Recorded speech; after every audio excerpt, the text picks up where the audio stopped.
From Hollywood, California, the Lux Radio Theater presents Leslie Howard and Olivia de Havilland in The Scarlet Pimpernel.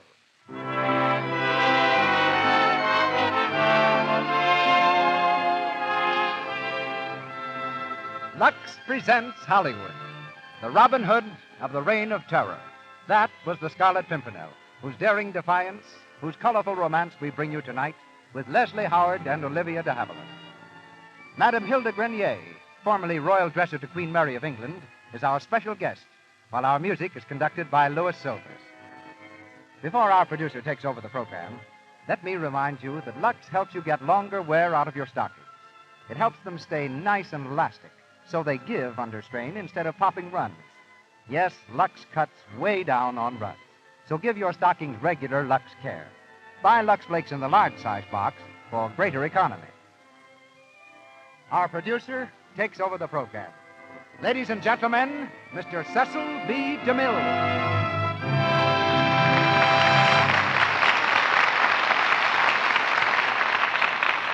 Greetings from Hollywood, ladies and gentlemen.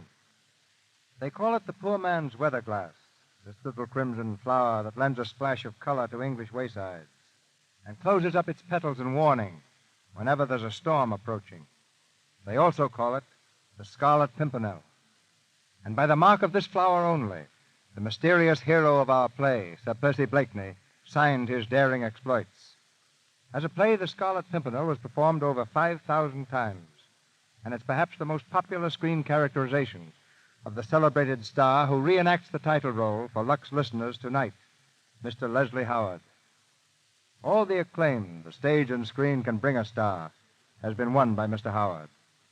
He may continue his career as an actor, but should his present plans materialize, he'll also join the ranks of film producers, which I hope he does. Olivia de Havilland, who's been away from our stage too long, is the brown-haired, brown-eyed heroine of Warner Brothers' new production, Dodge City, in which she plays opposite Errol Flynn. She's co-starred tonight as Marguerite, and Dennis Green plays Chauvelin. As producer of the Lux Radio Theater, I want to take a moment before raising our curtain to thank all of you for your support. Thousands of you have written, telling us that you show your appreciation by regularly purchasing our products. With this kind of cooperation, ladies and gentlemen, you can depend upon hearing Hollywood's brightest stars on our program every Monday night. And now for the play. The Lux Radio Theater presents Leslie Howard and Olivia de Havilland in The Scarlet Pimpernel.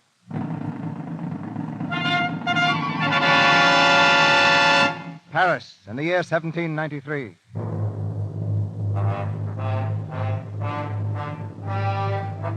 The French Revolution is over, but the reign of terror casts its gruesome shadow across the city. Every day, the citizens of Paris watch an endless procession of death. Crude wooden carts, laden with the nobles of France, on their last journey through the streets, a journey to the guillotine. Into this maelstrom comes one man to stem the rising tide of French blood, an Englishman, known only as the Scarlet Pimpernel, the object of every nobleman's prayer and every revolutionist's curse. He works silently, mysteriously, and successfully. In his native England, they speak of him with bated breath. The Scarlet Pimpernel. He's the only hope the French nobles have. The Scarlet Pimpernel? Does anyone know who he is? No, madam, but I must confess I feel quite proud when I remember that he is an Englishman. They say he's always in disguise. Oh, he's an actor, that man. He speaks French like a Frenchman, they say. And I've heard he can assume 100 disguises in an hour's time. An old hag, a peddler, a captain of the guards. You never know in what dress the Scarlet Pimpernel will strike. And now the Scarlet Pimpernel is about to strike again. Into a barber's shop in Paris comes an old man in the black robes of a priest. The French barber greets him jovially. Good morning, Father. You wish to be shaved this morning? Yes, if you please, Barber. Sit down, sit down. Have you come from the square, Father? The guillotine is busy again today, eh? I don't know. I didn't stop. No? Well, it is always the same. The drums roll, the knife falls, and another aristocrat parts company with his head. Yes, very monotonous. And so clumsy. That great, ugly machine. When all they need is a sharp razor like this, a quick grip, and flick. Oh, please, please, don't flick quite so close to my throat. I only want a shave. You? You are all right, Father. But I wish they'd give me a few aristocrats to shave. Can you not see me dealing with the Scarlet Pimpernel? The what? The Scarlet Pimpernel, haven't you heard? No. There is a band of Englishmen helping these cursed aristocrats out of the country.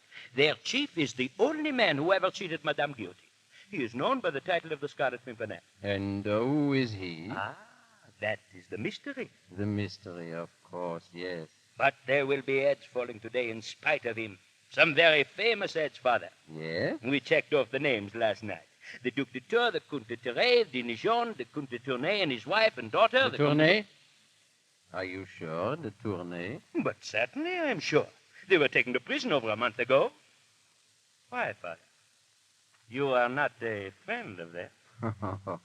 A friend? No, no, no. No, it isn't safe to know any nobles these days. Hmm? Oh, good, very good.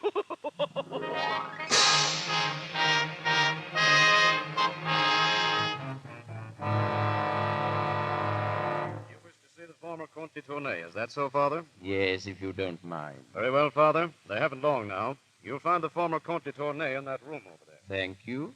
Thank you.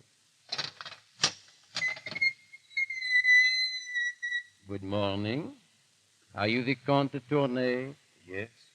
I suppose you have come to offer me the last rites, Father. In a manner of speaking. If you will just look at this passage I have marked in the book, your spirits will be uplifted. I am not afraid to die, Father. Even so, it is sometimes better to live, my son. To live? What do you... Read there, in the book. But there is nothing on the page except a red mark. Look carefully. It is a flower. A Scarlet Pimpernel. Father, are you the Scarlet Pimpernel? Be careful, it will do you no good to know. Just listen to me. Before you start on your journey to the guillotine, they will bring your wife and daughter to you. You will ride in the same tumbril. On the way, there will be an accident. The wheel of the tumbril will come off. There will be a commotion. The soldiers guarding the cart will be jostled by the crowd, all carefully arranged for. Look sharp, then. An old hag will drive past in a wagon. There will be a place to hide in the back large enough for 3 people. The old hag will drive you through the city gates. If all goes well, you'll be safe in England in 3 days.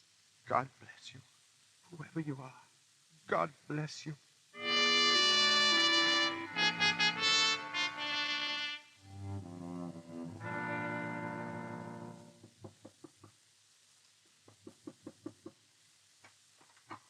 Well, what is it? Good evening. Have you a crust of bread for an old lady? No, I'm sorry. Here, take these. Thank you, monsieur. Thank you. Good night. Oh, wait. Isn't this the home of Monsieur Armand Saint-Just? Yes, I am Armand Saint-Just. What do you want? I want to come in, Armand. Merci. Quickly, quickly. Good Lord, merci. How are you, Armand? I'm afraid I will always be startled at these disguises of yours. Last time I saw you, you were a priest. And now I'm an old hag. Here, help me out of these clothes. I feel silly. Did you get to the Tournays out of the city? I got the girl and the countess. What happened to de Tournay? He wasn't in the tumbril. I know. He was remanded the last minute. Why? Because Robespierre wants to see him. And Robespierre wants to see him because the ambassador of the French Republic has come over from London. Chauvelin? Here in Paris? Yes. All in your honor, Percy. Your work is becoming even more dangerous than it was. Our work, Armand. Well, let's hope Chauvelin will go back to England, knowing less than ever. I'll be going back myself for a few days. Then we must lay our plans to free de Tournay. Percy, aren't you risking too much? Why do you persist in this mad sport? Why do you? Why? Because I'm a Frenchman. This is my country. But you are English. You are Sir Percy Blakeney, an English baronet with a lovely home and a charming wife. Even if she is your sister. My sister or not, I'd still say Marguerite is charming. Or perhaps you don't think so any longer. Why do you say that? Has she said anything to you? She hinted at it in her last letter. She said you changed, Percy. Did she? Well, I have changed. I'm rarely at home now, and when I am, I play the fop. I'm insipid, vain, silly. I think only of the latest fashions in clothes, the latest court gossip. But all for good reason, Armand. The greater fool I am in England, the safer I'll be in France. But you could tell Marguerite, No. just so she would understand. I said no, and don't you tell her. Armand, you ask me why I live over here in the shadow of the guillotine while heads fall one after another. I can save only a few, I know that. And the rest have to die. People I know and love. Innocent people, kindly people. Herded together like sheep and butchered like cattle. But what has it to do with you? Armand, do you remember the case of the Saint-Cyr family? I think so. You were one of the first families to go to the guillotine. Yes, because they were betrayed, Armand. Before their execution, they told me who it was who had betrayed them. It was Marguerite. My sister. My wife. It was a lie. I wish I could believe that, but I can't. I watched that execution, Armand. The Marquis, his wife, his son. And it was my wife who put them there. So that's why you stopped loving her. What a tragedy. Stopped? I shall love her till I die. That's the tragedy. And it's to make up for what she did to them that you are risk your own life, week after week, to rescue the others. Oh, don't be so heroic, Armand. I got a smack in the eye and took refuge in sport. And what a sport. By gad, I think I shall give up fox hunting this winter. Percy, don't joke about it. I have to. It's the only thing that can save me. Well, I'm off for England in the morning, Armand. My love to Monsieur Chauvelin, if you should see him.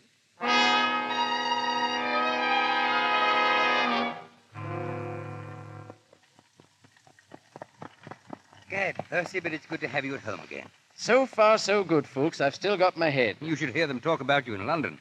You're the greatest mystery of the age. Yes, well, I hope no one solves me just yet. But tell me about Marguerite. Has she been well? As well as a neglected wife can be. What has she been doing? Having her portrait painted, mostly. Rumney's been there every day. And our friend, Monsieur Chauvelin? French ambassador. What will he be doing at your house? Oh, one never knows, folks. One never knows.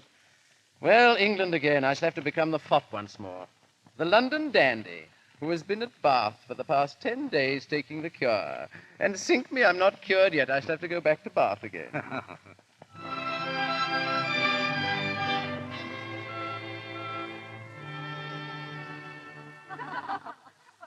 Lady Blakeney. Lady Blakeney, please.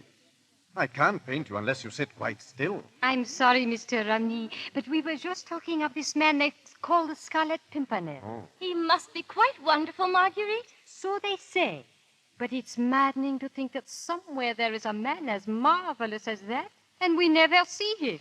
He's of no use to us whatever. Lady Blakeney. Yes, Sprinkler. Sir Percy, milady. He's just returned.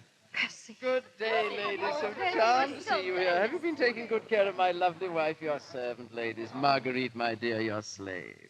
Percy, why didn't you tell me you were coming? So few things are surprising in this world, my dear. I should like to be one of them. And how are you, Rumney? And how is the portrait progressing? You may see for yourself, Sir Percy. Yes, the eyes are wrong, aren't they?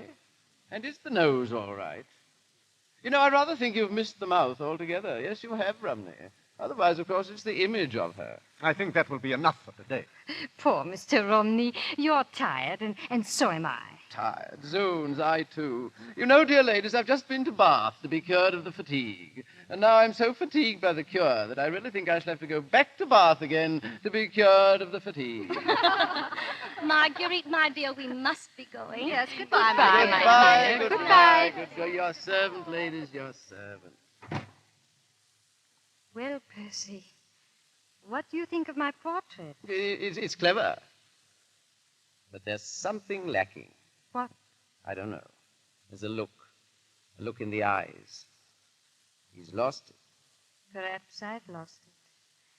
Perhaps it was happiness. Good gad, my dear, how you could be unhappy, I can't imagine. Can't you? Percy, can't you? No, cursed if I can. Why, you're the most courted woman in town. By whom? By everybody. Except you. Oh, but my dear, I'm your husband. Months after we were married, we were still happy. And then came this estrangement. Heaven knows it's not of my making. Can you honestly say that? Can you honestly deny that you've changed? So changed that I scarcely know you. You're never with me now. You're always away on some pretext or other. I'm always alone. My dear, the fashionable belief today is that one makes one's own life. I'm trying to make mine, you must try to make yours. Now I must leave you for a while. There's to be a fight for a prize out in the countryside. Mendoza versus Jackson. Quite a battle. Percy, you've only just come home. Do you have to leave right now? My dear, the prince himself invited me. I'm trying to make my own life, Marguerite. I see. Goodbye, Percy.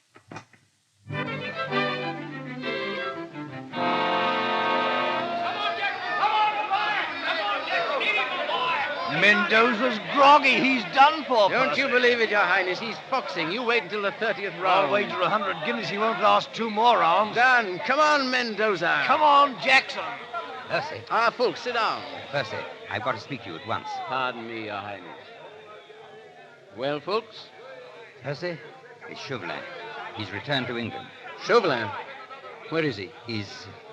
Well, come on, Fulks. Come on, man. Where is he? He's at your house, Percy. My house? Order my carriage. I'm leaving at once.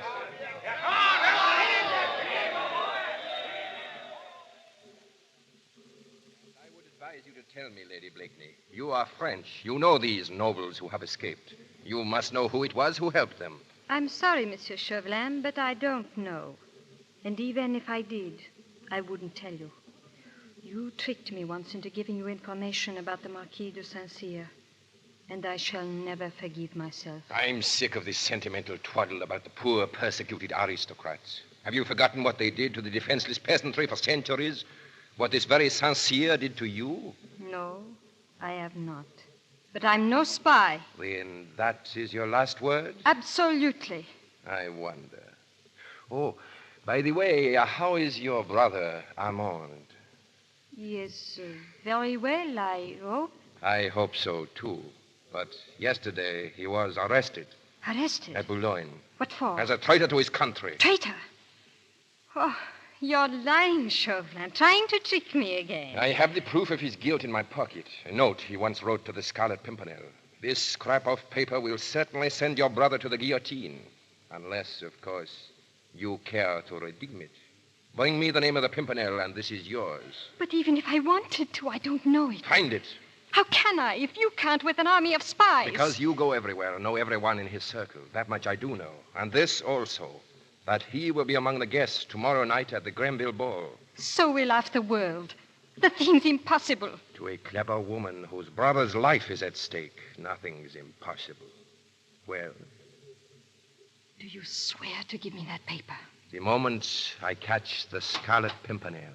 Zoons, that name again. Percy. I've heard nothing else all day. At the club, at the fight, and now here. I protest the fellow's a public nuisance. Oh, I beg your pardon, my dear. Do I intrude? No. This is an old acquaintance, Monsieur Chauvelin, the French ambassador. My husband. Charmed, delighted, enchanted. The devilish clever race, the French. How they speak that unspeakable language of theirs defeats me. You flattered us, Sir Percy. No. You've got the cleverest heads in the world. The only trouble is you all go to pieces round the neck. Round the neck? Yes. Now look at your cravat. Sink me, what a mess. Now, if you'd really like to know how to tie a cravat, I'll tell you. But it isn't easy, you know. It takes all my brains. Yes, I'm sure it would. Yeah, of course it would. Now, you see, look here. First of all, the thing goes twice round the neck. And then the front folds back to allow the back to come to the front. Otherwise, of course, the front would be all behind as it was before, you see? Percy, what are you talking about? You don't follow me, my dear. It's exactly what I say. It takes brains, doesn't it, Mr. Chauvelin? One can see that. Yes, of course one can. Well, yes. Good day, Lady No, Blakeney. don't go, no. I want you to hear my verse about that Pimpernel fellow. You'll love it, Chauvelin. Now, listen here. They seek him here, they seek him there. Those Frenchies seek him everywhere. Is he in heaven? Is he in... that dim, delusive Pimpernel. Delightful. Yes, I wrote it, you know. It's clever. Huh? Yes, Huh? especially that line, those Frenchies seek him everywhere. Oh, yes. I like that, too, yes. Because, you see, I hear that they do. And that gives the line sort of a something. That gives it a sort of a something. If I make myself clear. Yes, clear as crystal. Yeah. Good day, my dear Sir Percy. Bonjour, monsieur, as the French say. Bonjour, monsieur. Oh, it was a magnificent fight this afternoon, my dear. Gad, I wish you could have been there. What's the matter, my dear? Percy, who is this Scarlet Pimpernel? Pimpernel? Gad, Marguerite, how should I know? What's your interest in the Scarlet Pimpernel? Oh, no more than any other woman's. We'd all like to know who he is. Yeah, so would your friend Chauvelin, I'll wager. What makes you say that? Well, isn't that what he's here for? Didn't he tell you? Why should he? Why not? Mind you, the man's clever, but a fellow who can't even tie his own cravat isn't likely to put a noose round the Pimpernel's neck, is he? Oh, Percy, can't you ever rise above trivialities? Can't rise above anything more than 3 syllables, my dear. Never could. You were a man once. A man a woman could look up to. Could turn to in trouble. And now, I wouldn't know where to begin. Couldn't you begin by telling me what the trouble is? What's the use? We don't speak the same language. We did once, but I don't think we ever will again. Really? Well, perhaps you're right, my dear.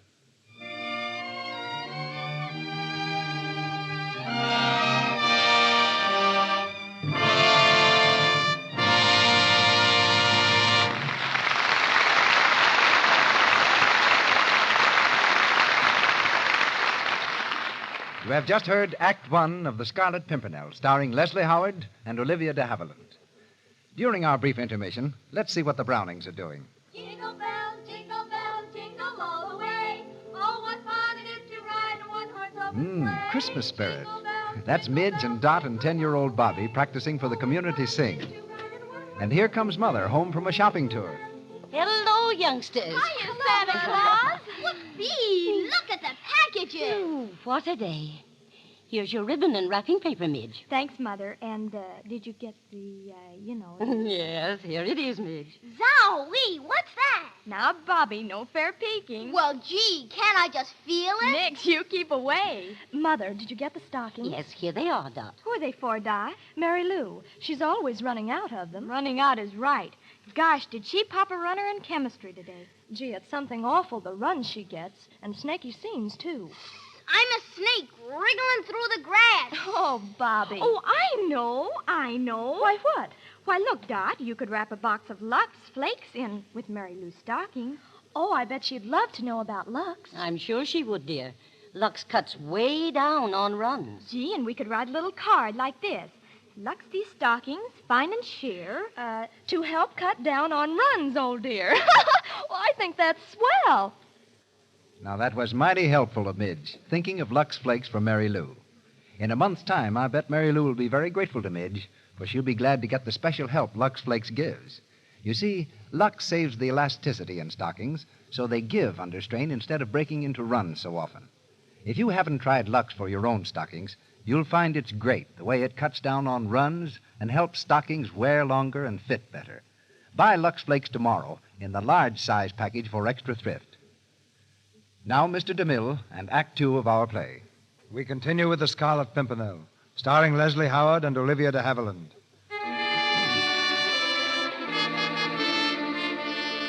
The search continues. The search for the cursed, elusive Pimpernel. Forced by Chauvelin to lend her assistance, Marguerite attends Lord Grenville's ball. As she enters the crystal and marble room, she glances nervously around, wondering which of the guests is the Scarlet Pimpernel, never suspecting her own husband, the vain and foolish Sir Percy Blakeney. Chauvelin appears suddenly at her side. Well, Lady Blakeney? I've learned nothing yet. I only want to know who one person is. If you don't tell me, you know the alternative. The guillotine for your brother. Monsieur Chauvelin, you can't do this. What if I can't find the Scarlet Pimpernel? My dear lady, the Pimpernel is under this roof, at this moment, among your friends. Your move, my lady. And good luck. I beg pardon, Sir Percy. Yes, my man? Sir Andrew Ffoulkes wishes to speak to you. Of course, delighted. Good evening, folks. Good evening, sir. Well, what is it? Hastings has just arrived from France. Any news? The very worst. The king is doomed. He'll go to the guillotine any day. Where is Hastings? He's dancing. Shall I get him? No, wait. I'll send him a note. Come over here to the desk. It wouldn't do for me to be seen with Hastings. I want you to give him this. Make certain no one sees you. I'm telling him to come to the library at midnight. You better come, too. Very well. Here, slip this note in the cuff of Hastings' coat. Then don't speak to him for the rest of the evening. Ah, Lady Blakeney. Won't you take pity on a lonely compatriot? Monsieur Chauvelin, are you asking me to dance with you? Not with me. With Lord Hastings, madame. Why? He has a note in his cuff. It was just put there by Sir Andrew Fulks. I want you to get it for me. Oh, but listen, Get Chauvelin. it. Hurry, please. It might be important.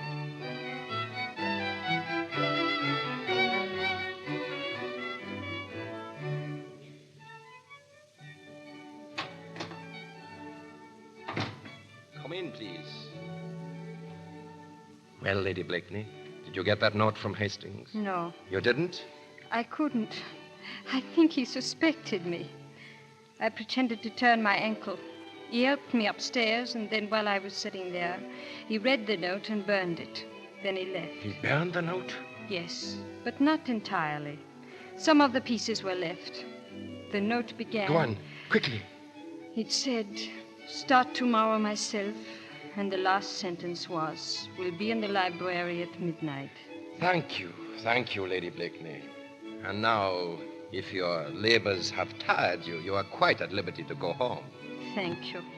I will. Are you certain of this, Fulks? Quite certain. Hastings burned the note, Percy, as you've always ordered us to. Then he went back to the room, and she was reading what was left of it. And she went to Chauvelin? Yes. You know what that means, Percy. It means that Chauvelin knows that the Scarlet Pimpernel will be in the library at 12 o'clock. Perhaps. And perhaps he will. Is this the library? Yes, Monsieur Chauvelin. Have you seen anyone go in or come out of this room in the last few minutes? No, sir. Who is that on the sofa? Oh, I don't know, Monsieur. He must be asleep. Please wake him up and ask him to leave. I have an important engagement here. It's Percy Blakeney, sir. Blakeney, that fool. Wake him up and ask him if he'll have the decency to go home and sleep in his own bed. Yes, sir. Sir Percy. Sir Percy. What is it? What is it? Is there no peace for the weary? What ails you, man? The French ambassador, Sir Percy. He would like to have the library to himself. The French ambassador? Ah, Monsieur Chauvelin. I am sorry to disturb you, Sir Percy, but I have an important engagement here. Really, Gad, there's not a comfortable sofa anywhere else in the house. I've tried them all. Sit down, Monsieur. What time is this gentleman to appear? He's a little late. If you don't mind, I'll wait for him alone. No, not at all, not at all. By the way, what do ambassadors talk about in libraries at midnight? It must be very fatiguing.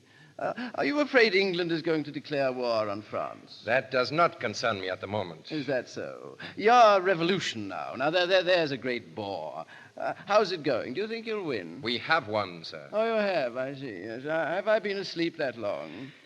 I hate to hurry you, Sir Percy, but I'm afraid your presence here is keeping my friend from entering. Oh, he can come in. Is he outside?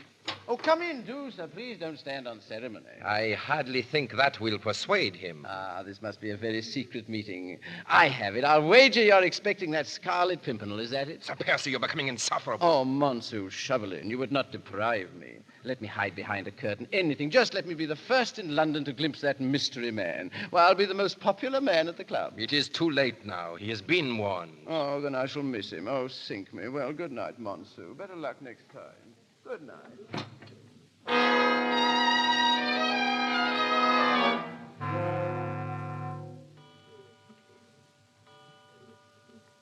You've packed my things? Yes, Sir Percy. Good. See that Sir Andrew Fulks receives this note, will you? Yes, Sir Percy. Well, Marguerite, what are you doing up at this hour? That's all, Brinker. Yes, Sir Percy. Well, my dear? Percy, it's about Armand. He's in the most terrible danger. They've arrested him in Boulogne. How do you know? Chauvelin told me. When? Yesterday. Why didn't you tell me when I asked you?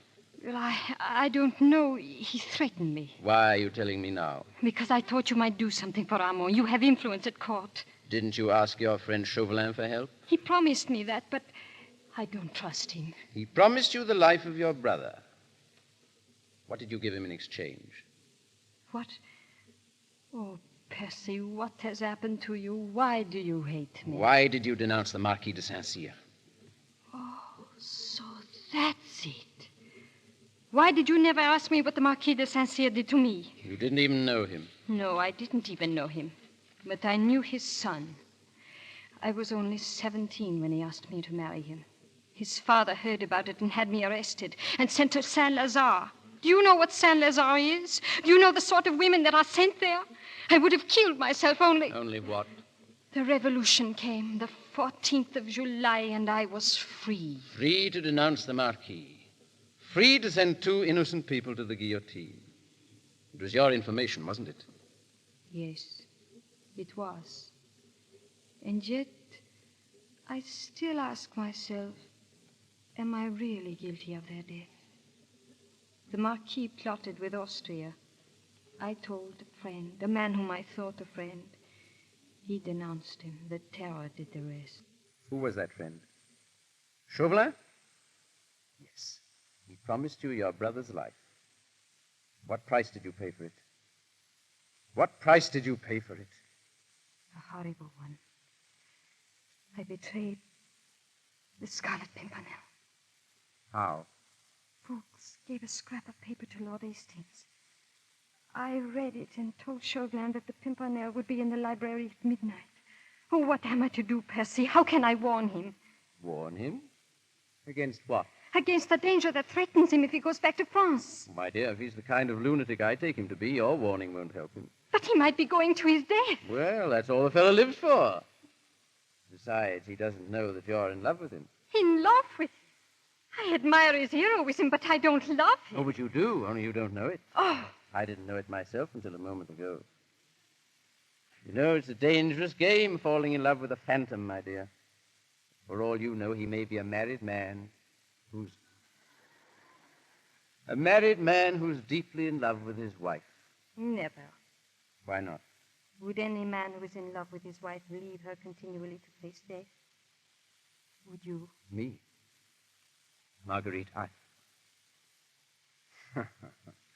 Zoons, I'm much more romantic than you think. In a case like that, I wouldn't leave you, not even to go to my tailor's. The horses are ready, sir. Thank you, Brinker. Are you going away? Yes, didn't I tell you? Important business in town in the morning. Goodbye, my dear. Your tailors, I suppose. Not only my tailors, but also my bootmakers. And incidentally, I want to see what my influence is worth at court. For that little matter of your brother, perhaps I can help. Oh, Percy, if you could, I'd love you all my life. Gad, I must remember that, my dear. Goodbye. Milady? What is it, Brinker? It's very late, milady. I suppose you want me to leave this room. I've never been here quite alone, have I? I know, milady. I've hardly even noticed the furnishings. Is that portrait of Sir Percy one of Romney's? Yes, milady. A very fine one, too. He's a great believer in detail, isn't he? Look at that ring on Sir Percy's finger. You'd think it was... Brinker. Yes, milady? Have you ever noticed that ring? Why, no. It's a seal ring, milady. Look closely. That flower, engraved on the stone. What is it, Brinker? Why, bless my soul. It's a Scarlet Pimpernel. My lady. Well? A letter to be delivered into your ladyship's hands. From Sir Percy? No, madam. From His Excellency, the French ambassador. Give it to me.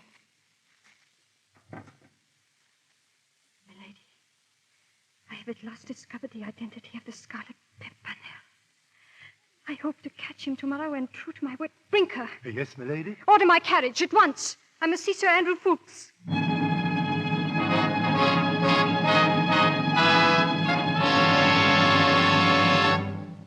Lady Blakeney. What's happened? Sir Andrew, there's no time to waste in talking. Just listen to me. Your leader and friend, the Scarlet Pimpernel, he's my husband. How do you know that, milady? Don't ask me any questions now. He's in danger. Chauvelin knows that the Scarlet Pimpernel and Percy Blakeney are one and the same. How does Chauvelin come to know? Through me. Ah. Yes. I betrayed him. Never mind how. Just tell me this. Has Percy left for Boulogne? Yes. To save my brother? And to Tournai. What is their meeting place at Boulogne? Why? Do you want to betray him again, milady? Oh, look at me. Do I look like a woman who wants to send her husband to his death? I want to find Percy, to warn him, to save him, or die with him. I'll go with you. Can you bring your friends? 10 of them. The rest of them are in France. Percy has forbidden us to go over. It'll be the first time we've ever disobeyed him. I'll save Percy if I have to kill Chauvelin. And if he goes to the guillotine, I'll go with him.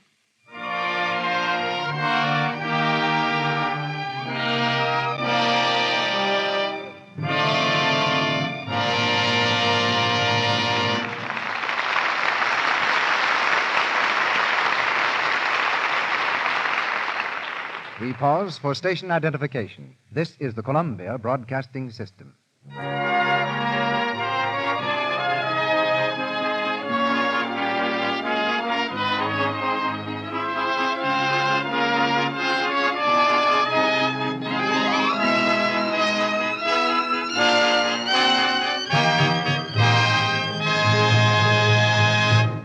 We've dropped the curtain on the second act of The Scarlet Pimpernel.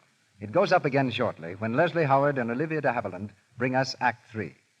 During this short intermission, we hear from our special guest and Mr. DeMille.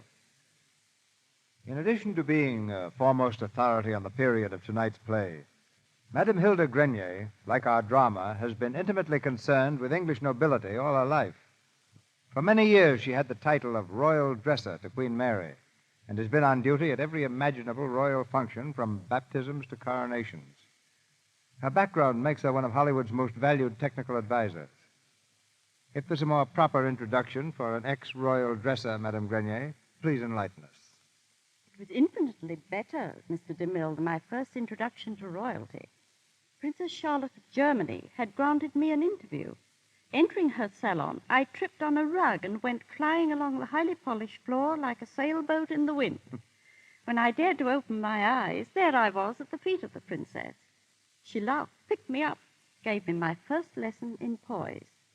And now, sir, I can tell you a little about royalty, a little about the Scarlet Pimpernel. Which would you like first? Well, we'd like to know a little more about you. Suppose you tell us what a royal dresser is. In addition to direct supervision over Queen Mary's wardrobe, my duties included the care of her jewels, orders, decorations, messages, and other personal activities. I suppose my greatest responsibility was to see that everything Her Majesty wore was absolutely correct, right down to her umbrellas. Her umbrellas? Indeed. Each one in her tremendous collection was named after the person who gave it to her. She'd simply ask me to bring her Lord Chesterfield, or Papa, or the Emperor, or Dolly. But far more famous than her umbrella collection is her priceless array of antique furniture. Many of her most treasured pieces originally came to England with aristocrats escaped from France at the time of the Scarlet Pimpernel. What mementos do you have, Madame Grenier, of your days in the palace? Several cherished gifts from both the late King George and Her Majesty. I was also given a pair of silk stockings worn by Marie Antoinette, who was the guillotine's most celebrated victim. Handmade, they have a texture like gossamer. Of course, Mr. DeMille, I wouldn't dream of wearing them, as you can well imagine. But just from showing them to my friends, they became soiled, and I finally had to make a courageous decision. I had to wash them. But I did the job myself, and with Lux, they came out perfectly. Lux, incidentally, was used in Buckingham Palace during all the years I served Her Majesty. That's a real tribute. Looking back over those years, what stands out most conspicuously in your host of regal recollections? And not the pomp and glory, Mr. DeMille, but the little human traits of Her Majesty. I remember how, as Princess of Wales, she wept because she had to leave her little baby, Prince John, for an official visit to India. How, coming home from a new musical show, she would whistle tunes from the play, just as you and I. And I well recall how she'd carefully tear off bits of unused papers from letters and save them for memoranda. She was and is a wonderful woman. Now the word I promised about the play. It may be a surprise to most Americans to learn he actually existed, Sir Percy Blakeney, called the Scarlet Pimpernel. To this day, his descendants are well known in England. As portrayed so excellently by Mr. Howard, he was vain and foppish, but underneath it all, courageous almost to the point of being foolhardy. Was the Scarlet Pimpernel ever caught? Well, suppose we all listen to the third act of the play and find out. You've entertained us royally, Madame Grenier. The Scarlet Pimpernel, starring Leslie Howard in the title role and Olivia de Havilland as Marguerite, with Dennis Green as Chauvelin.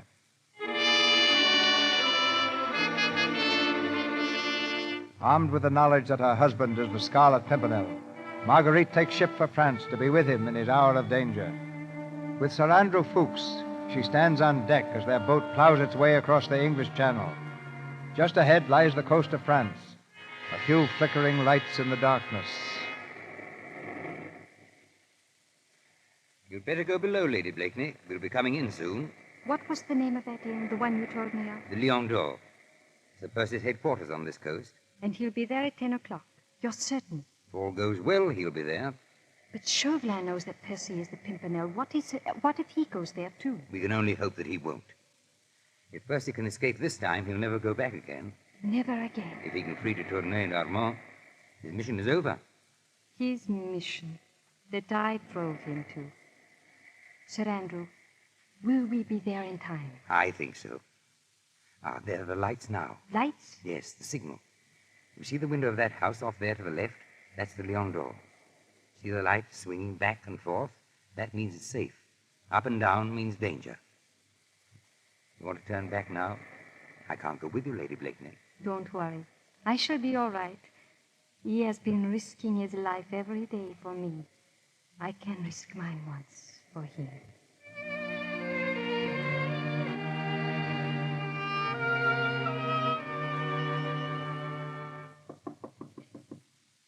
Who's there? A message. Well? Is this the Lion d'Or? Yes, madame, but... Let me in, please. Madame, what do you want here? This is no place for one of your sort. I'm the sort that pays well, Citizen Brogard. For what? For a seat by the fire. I'll wait here for a friend of mine and yours. What should I know of your friends? You signaled to him before. You must be expecting him. What time? What time, please? 10 o'clock. Madame, do you know him? Yes, I know him. Who's that? I do not know at this time. Where can I hide? Up those stairs, to the room on your left. Hurry. Open here. Open. One moment. Citizen Brogard? Yes? Under arrest. Take him, Sergeant. What for? Betraying the Republic, helping the enemies of France, smuggling aristocrats out of the country. That's a lie. You've got one chance. Take it, or I'll hang you now from your own sign. Your leader's coming here tonight, isn't he? Isn't he? Yes. What time? He ordered his boat to be off the point at 10 o'clock. But he'll call here first for his passengers, won't he? He might. Might. You look pretty swinging in the wind. How does he know it's safe? What is the signal? Sergeant, ask him what the signal is. A twist of the arm will help him to remember. Speak up. Don't. I'll tell. A lantern in the attic window, waved up and down for danger. Across the window, when all is clear. Thank you, citizen. Sergeant, you may take Citizen Brogard outside.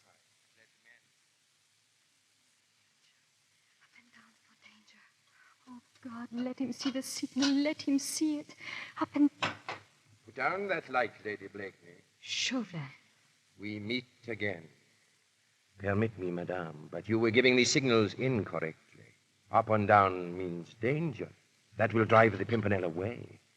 You must move the lights back and forth across the window. So. Now he will come to us. Chauvelin, listen to me. He's my husband. A fact that you neglected to mention a few days ago. You've got to let him go. I'll do anything you want. I'll give you any information you can, but you've got to let him go free. Don't be a fool. You've no more information to give. Even if you had, do you suppose I'd sacrifice my meeting with the Scarlet Pimpernel for it? Monsieur Chauvelin. Well? Coach, monsieur, is pulling up at the door. Ah, our friend is early. I'll let him in myself. Sergeant, you shall have the privilege of watching over the Republic's most charming prisoner for the rest of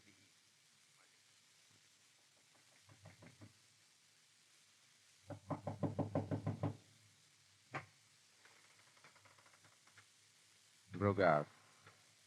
Brogard. Don't move, Sir Percy. Stand where you are, please. Monsieur Chauvelin, Well, this is a surprise. Yes, I thought it would be. Yes, a very pleasant one, too. How nice of you to wait up for me. The time for laughing is past, Sir Percy. I've followed you for a year. Your energy, your ingenuity, your audacity have been quite admirable. But now, the game is over. Because all the trumps are in your hand, eh? Precisely. This house is surrounded by my soldiers. I have only to raise my voice. Yes, of course, I see your point, yes. But suppose I could reach the door. The night is black. The sea is mine. I make a dash. You won't. Oh, of course I won't. I don't need to, because... You see, one of my friends might shoot you from behind, hidden in that clock. What? Come now, Chauvelin. You know that clock is too small to house a man. But there's still one other avenue of escape, one we could take together. In this pipe there is an ember, and in that cask behind me there is gunpowder. If I drop this ember here, I fly straight to heaven, and of course you know where you fly to. Get away from that barrel. Why, it isn't gunpowder. I merely wanted to see you turn pale. Come in the window, folks. You're a welcome sight. I would raise my hands if I were you, Chauvelin. Another trick. I don't turn this time. I don't think you'd better. Why, you... Now, you see, Fulks tricks us both. He must have sensed that you and I would meet here. Now, Chauvelin, I've had a delightful visit with you. In the meantime, my friends Armand Saint-Just and de Tournay are safely aboard my ship. And in a moment, if you'll excuse us, Fulks and I will join them. You'll never get beyond that door. We'll need the password, Percy. Yes, the password. Yes. Well, Monsieur, do we have to use force? Not at all, Sir Percy. The password is, the channel is free. Thank you. Folks, give me your pistol. You get onto the ship. I'll take care of our friend here and join you in a minute. Very good. You know, that was quite sensible of you, Monsieur Chauvelin, to give us the password. Huh? Not at all, Sir Percy. You may go because I know you'll come back of your own free will. You overestimate the charm of your society. I told you once the time for jesting was over. I have all the trumps in my hand. In that room upstairs, there is a woman under arrest who has forfeited her life by aiding the enemies of the Republic. What woman? Your wife, Sir Percy, who loves you very much. Marguerite. Is the game up, Sir Percy? Is this the last adventure? All right, I give up, Chauvelin. What next? There is a firing squad outside. And my wife? The Revolutionary Tribunal. That means death. It would have meant my death if I had not caught you. But don't be alarmed, Sir Percy. I don't want your wife's life. She's free the moment you die. I offer you a pact. If you promise to say nothing to her, if you'll send her onto my ship immediately, I'll walk up in front of your firing squad. I accept. Sergeant? Yes, monsieur? Bring the lady downstairs, please. You must be very fond of your wife, Sir Percy. Yes, I am. Is that so strange? Not at all. A charming woman. Percy. Marguerite. Percy, I came to help you as soon as I knew. I wanted to give my life to save you. And now, oh, forgive me, Percy. You came to help me. Chauvelin didn't bring you? No, I came with Sir Andrew. Oh, Marguerite. What are they going to do to you? Tell me. Well, I'm in no danger, my dear. What? No, you're lying. I know. He's going to kill you. I can see it in his eyes. Oh, Percy, don't leave me. I want to die with you. Oh. Marguerite. She's fainted. Some water, perhaps. No. Our parting would be too cruel now, even for you. Take her while she's still unconscious. Goodbye, my sweet. It's good to know that you love me a little. Sergeant, carry her to Sir Percy's boat. The boat is to sail the minute Sir Percy dies. The lady is free when you hear the firing squad. Yes, monsieur. Well, she's gone, monsieur. Now, are you quite ready? Yes. By the way, do you like poetry, Monsieur Chauvelin? That dim, delusive Pimpernel? No. I mean poetry.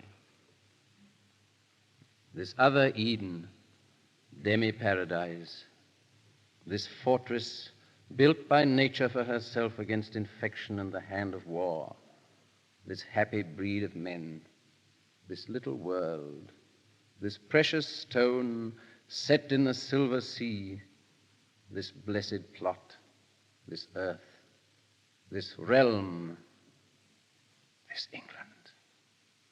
I forget the rest.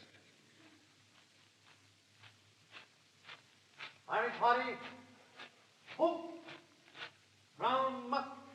The firing squad. They're waiting. Will you come and see me die, monsieur? No, thank you, no. I shall remain here. I shall picture the scene in my own way. Oh, yes, of course. Yes, make it as horrible as possible. Yes. Good night, monsieur. Good night. Roll. Present. Present. Fire. Fire. That damned elusive Pimpernel.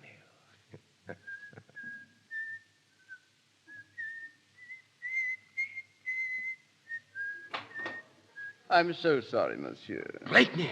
Yes, you see, I've come back for my hat. It's such a cursed good hat, you know. But you... Oh, no. Don't look at me like that. Sink me if you don't think I'm my own ghost. Duroc! Duroc! Oh, you mean the captain of your firing squad? I'm afraid it'll be an hour or so before poor Captain Duroc will be able to resume his duties. I regret that I struck him rather violently. Come in, gentlemen.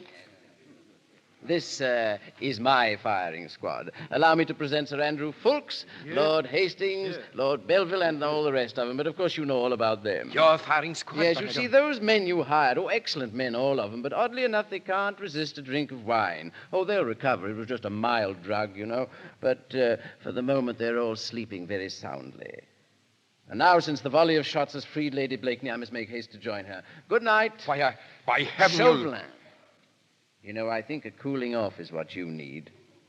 Fulks, raise that trapdoor there. You'll find it very cool below, Monsieur Chauvelin, and you will have ample time to think things over. Bonsoir, monsieur. Vive la France. Long live the king.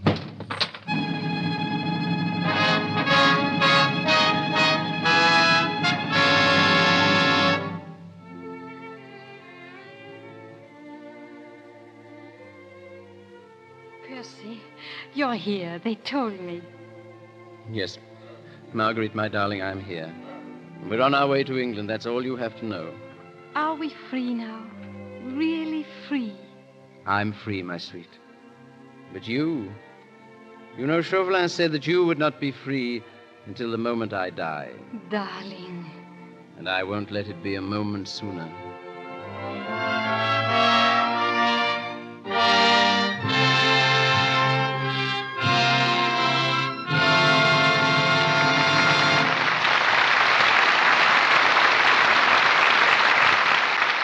We take leave of the Scarlet Pimpernel.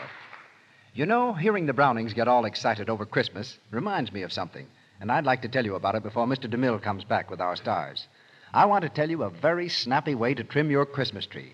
All you need is your old friend Lux Flakes. Now listen, pour a large box of Lux Flakes into a big bowl and add 2 scant cups of lukewarm water. Whip it up with an egg beater. Gosh, it's wonderful the suds you get. A big pan full of fine white suds that look like whipped cream in the bowl and like real snow on the Christmas tree. Now, take handfuls of the suds and spread them with your fingers all along the branches of your Christmas tree. If you want an even more glittering effect, while the suds are still moist, sprinkle the tree with artificial Christmas snow, the kind you get in the stores. Boy, what an effect you get. Your tree looks as though it had been out in a real, honest-to-goodness snowstorm. It certainly is pretty, all sparkling and everything. And you know, this is one way to help your tree last longer, because the Lux suds cling to the needles and keep them from drying out and falling off too soon. Want me to repeat the recipe? A large-sized box of Lux Flakes, 2 scant cups of lukewarm water, whip with an egg beater. That's all. Be sure to get the large-sized box of Lux so you can make plenty of snow. Here's Mr. DeMille. Our stars drop their roles. Lady Marguerite is again Olivia de Havilland, and the Scarlet Pimpernel becomes Leslie Howard. Well, it was every bit as enjoyable bringing this play to the air, Mr. DeMille, as it was bringing it to the screen. As Madame Grenier told us, the Scarlet Pimpernel really actually existed. I confess I didn't know that until I was making the picture, because surely no character seemed more a piece of elaborate fiction. So naturally, when someone sent me a note and said he belonged to Sir Percy's family, I wondered whether one of my friends had thought up the gag, you know. It was slightly embarrassing not long after when a Mr. Blakeney, a descendant of the original Scarlet Pimpernel, introduced himself to me. 2 weeks ago, Mr. Howard, I heard you say something on this program about turning motion picture director. Earlier tonight, Mr. DeMille added the word producer after your name. Apparently, you're really going into the picture business in all its branches. Oh, you scare me, Olivia. As a matter of fact, we expect to produce certain pictures in England, but just to be sure that our efforts will appeal to our American audiences, we're going to write our first story right here in Hollywood. It'll be the first time, I believe, that this has been done by an English unit. Well, there's no reason why the tie that binds the nations can't be made of celluloid. Mr. Haviland, you've been out of Hollywood a long time, filming Dodge Cities. Any adventures on location? Well, I'm the Dodge City Dodger. I've been dodging kidnappers. Not kidnappers? Yes, kidnappers. Really? Let me tell you. We were on location near Modesto in the prairie country, and a very fine place, I thought, for a nice, quiet walk. But it seems that 2 very tough-looking gentlemen also decided to take a nice, quiet walk and follow me. And after a couple of miles, they were still right on my heels. There wasn't another soul around, and the only building in sight was a farmhouse. And when I made a dash for that, the 2 men dashed after me. I reached the farmhouse, found it was abandoned, and decided to face it out. I walked right up to the men, demanded what they wanted, and looked them straight in the eye. One of them took something out of his pocket. I didn't dare look. I was too sure it was a 6-shooter. Just as I was about to faint, the man poked it under my nose and said, "We sure would like your autograph, Mr. Haviland." And believe me, gentlemen, I signed. Well, Mr. DeMille, I hate to say goodnight, but I guess it's time to. Thank you for another grand evening. Yes, with an added thank you to all who worked with us in the cast. Good night, C.B. Good night, Mr. Howard. Good night, Olivia. There's a great show awaiting you here next Monday night. Listen for Mr. DeMille's announcement of it shortly. Heard in The Scarlet Pimpernel were Dennis Green as Monsieur Chauvelin, Walter Kingsford as Sir Andrew Ffoulkes, Vernon Steele as Romney, Ramsay Hill as Armand St. Reginald Sheffield as Count de Tournay, Eric Snowden as the Prince of Wales, Gerald Cornell as innkeeper, Keith Kenneth as Brinker, Lou Merrill as a barber, George Pembroke as Lord Hastings, John Toty as a voice, Dave Roberts as a guard, and Geraldine Peck, Ethel Sykes, Coral Colebrook, and Betty Sutter as ladies of the court. Mr. Haviland's current film is the Warner Brothers comedy Hard to Get. Mr. Howard is co-director of the new picture Pygmalion. Our musical director, Louis Silvers, appeared through courtesy of 20th Century Fox Studio, where he was in charge of music for the new picture Kentucky. We want to remind you that this is the time to help the 1938 drive to fight tuberculosis. Help make the world safer. Purchase your supply of anti-tuberculosis Christmas seals now. Use them on all your Christmas mail. Show that you are helping, too, to fight the dread disease. Buy seals for Christmas, and you buy health for the new year. Mr. DeMille. It carries a punch like a prize-fighter's fist, the play you'll hear next Monday night. Kid Galahad. An exciting drama of the squared circle.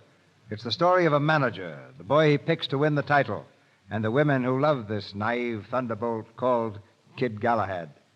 The same 2 stars you saw in the picture bring the play to our stage. Edward G. Robinson and Wayne Morris, and with them, Miss Joan Bennett and Andrea Leeds.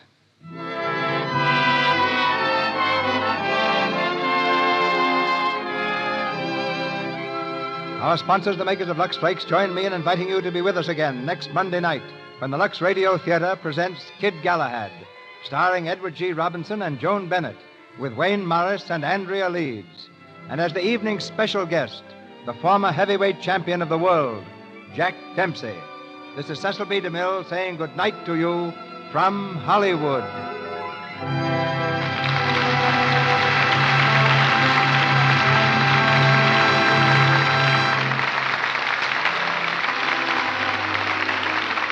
The announcer has been Melville Ruick. This is the Columbia Broadcasting System.